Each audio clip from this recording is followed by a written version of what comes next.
I just remember sitting across from Nick, and he's delivering one of his first monologues to Joel, and I'm just on the receiving end of it on the other side of camera. And uh, it was something special coming through the lens, and I could feel it, and I could see everybody else on set feeling it too. People like stiffened up a little bit, and they're like, "Oh, we're making a movie now."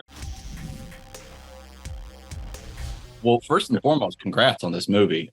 Sympathy for the Devil is just such a wild and intense ride from start to finish. I loved it. Great, great. What about the project really sparked your interest to want to be a part of it? Two things sparked my interest. One was the themes involved in the film.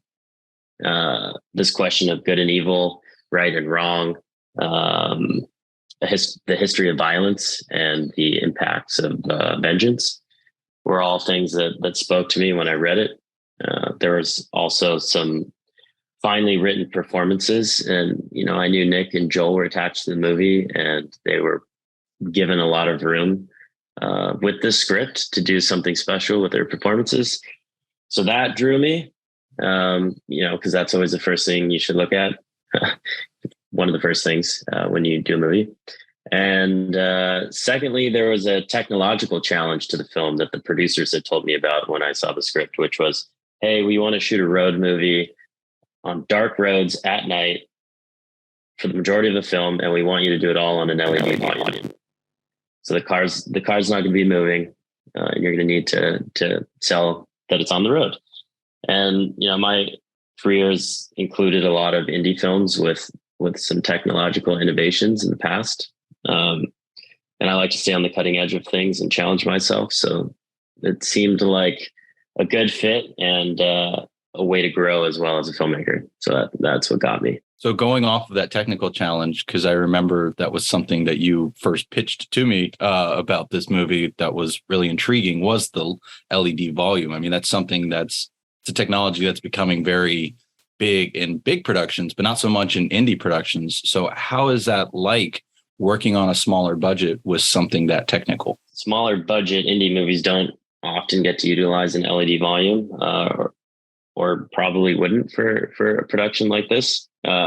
So it came with a number of challenges. One of the big challenges was we only had 4 weeks to prep the movie, and I came on 2 weeks before we started prep. So that's 6 weeks for a crew to come together, for a creative vision to come together, for the rest of the movie to be prepped to shoot. And then at the same time, there was a second production that we basically put together to shoot all of the material, which we call plates, that would go on the volume later to stage all of the driving sequences, which take up probably at least half of the movie. So it became very time intensive, resource heavy, and difficult to try to get all these pieces to come together at the same time. So I had to pull a lot on, previous things that I'd done. So to shoot this movie, we needed cameras that could shoot in extreme low light, because this car was going to be on these dark roads at night.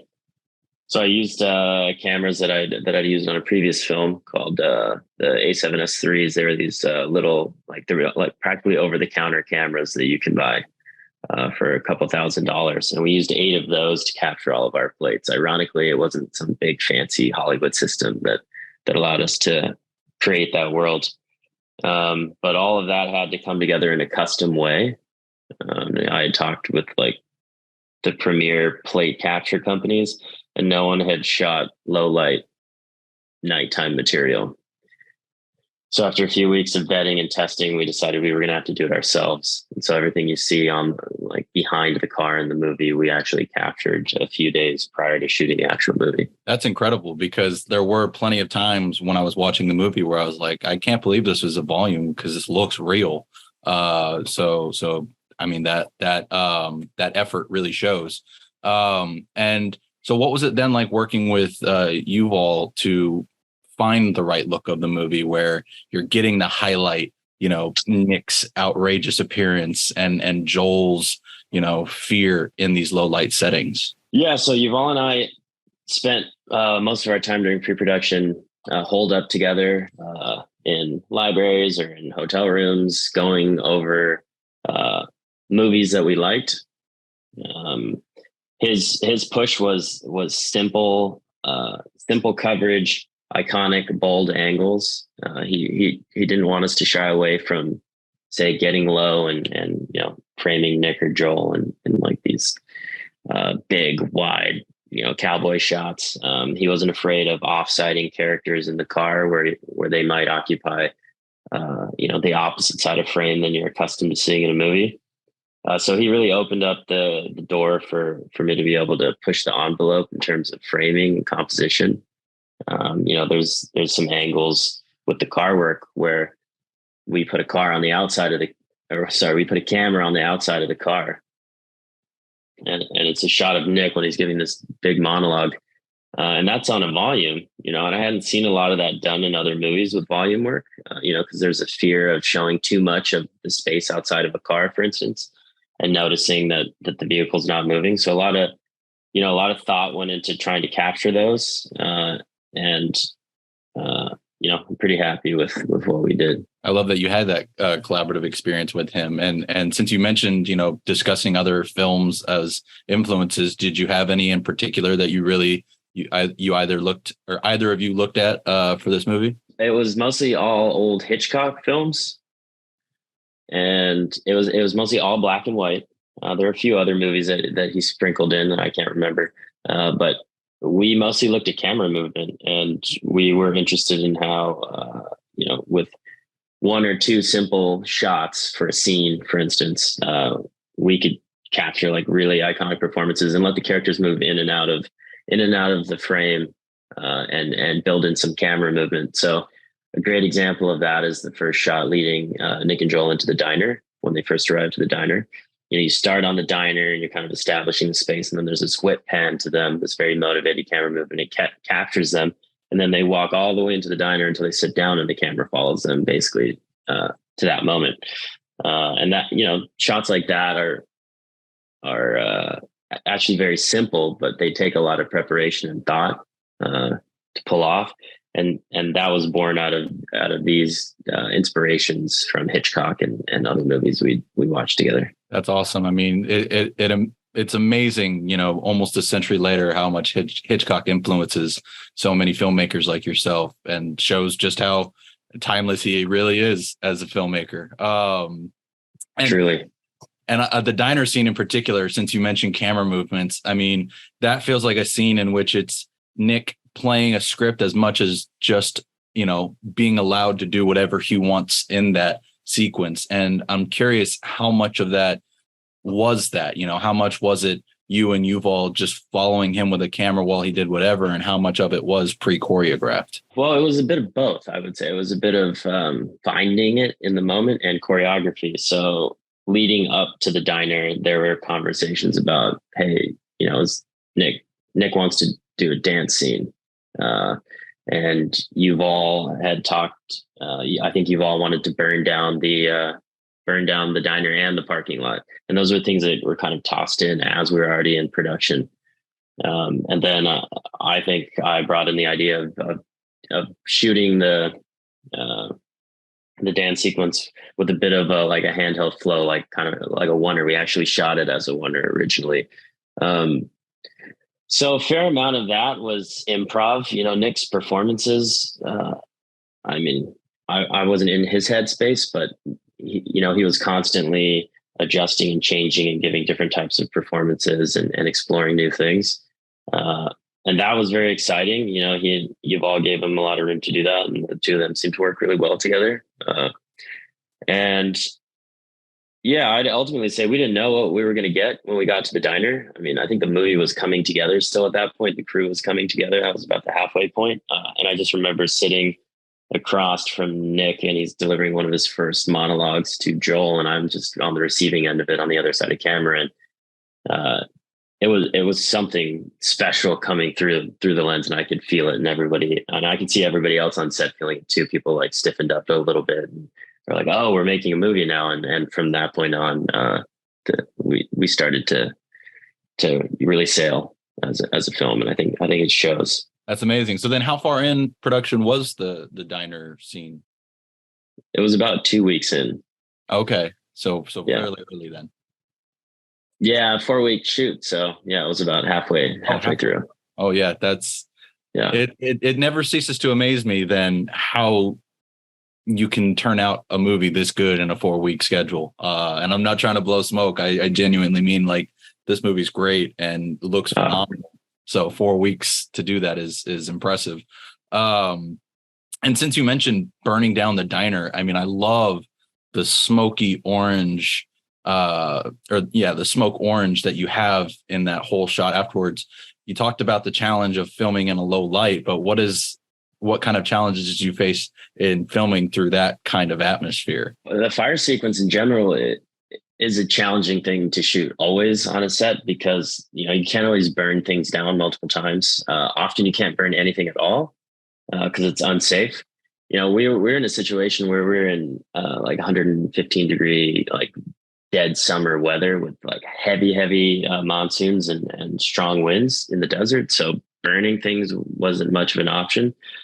And then we're in Indy, so that makes it even harder to do fire sequences. So there were a couple of tricks. One was we used a lot of smoke. All right, so you build in that atmosphere, and it's tricky to do on set. It requires choreography, and the smoke always runs away, but you do your best. So you build the smoke in, and then we actually built this lighting rig. We'd had a company called Aperture donate like 20 or 30 lights to us to help the production. And we built this, 25, 30 light rig on this big moving lift and had that wirelessly controlled. And we mapped a fire pattern into all the lights, kind of like the poor man's version of what, Roger Deakins did on 1917, where they built that huge scaffolded fire rig. It's like a tiny version of that. And we use that as one of our main motivations for light. And then we decided, hey, we can't actually see things burning in the background through this whole sequence just because it wasn't monetarily or physically possible for us. So we decided, hey, let's sandwich this big climax fight scene in between two semis. And we talked about it beforehand, and I wasn't quite sold until we got there and turned all the lights on and smoked it up. And then I realized suddenly we had like a really interesting looking space with like strong lines and these two characters at odds with each other sandwiched in the middle. And at that point, it was one of those indie moments where I just decided we're going to do it mostly in silhouette. And so a good chunk of those scenes, nothing is burning. And then, we do the one burn of them and shoot them without cutting. We do like 9 versions of them walking away at the end of the scene in front of the burning RV. And that was it. I think we totally might have spent 2 nights on all of that, maybe less. Well, it's very well done. And I mean, I love that you looked to Deakins for that and that you kept it just focused on those two. It reminded me almost of, as a Cage fan, of Face Off of him and Travolta on the opposite sides of the mirror talking to one another, but it had a more layered tension to it. I loved it. We've talked also about the lighting a lot in this movie, and one thing I'm curious about is how much you thought about the lighting when shooting everything in regards to playing each character's motivations, because Joel, when we first meet him, is obviously very the guy we want to root for, but then as the movie goes on, we learn more about him. Nick's antagonist start to finish.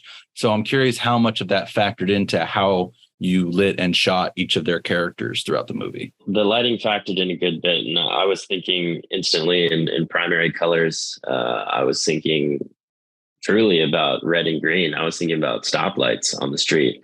I was thinking about lightsabers, good and evil. And how those two colors could be taken like grungier in a movie, right? So you see those colors play a lot. I also always look to the locations that I shoot in for inspiration, and I happen to be staying near the Neon Museum in Las Vegas, and so I would do tours at night through this outdoor museum, and they have all these old neon signs if you've been there. And it's really interesting to see how they evolve with time and how they decay and how the colors change. And I took like this kaleidoscope feeling out of there. And so you'll notice in the driving, there's like a lot of different color moving through through the cabin, especially towards the end of the movie. And, I thought about that thematically as just this sort of like subjective play on relativity, like what is true, what is false. And, all the different colors reflecting off their face kind of like push that feeling. That was the idea. And so those are the big motivations for me. I love that extra layer to it. I can't wait to go back and rewatch the film to try and pick up on those details even further. But that was definitely something I was thinking about the whole time, was I wonder if this lighting has anything to do with it. So before I let you go, I am curious, in the film, what was your favorite shot that you got to help put together, and which was the one you say was the most challenging? They're probably the same. I would say the shot that I'm most happy with is this raking angle down the outside of the car where Nick's offsided and he's all by himself and he's delivering this monologue about how he's never been happy.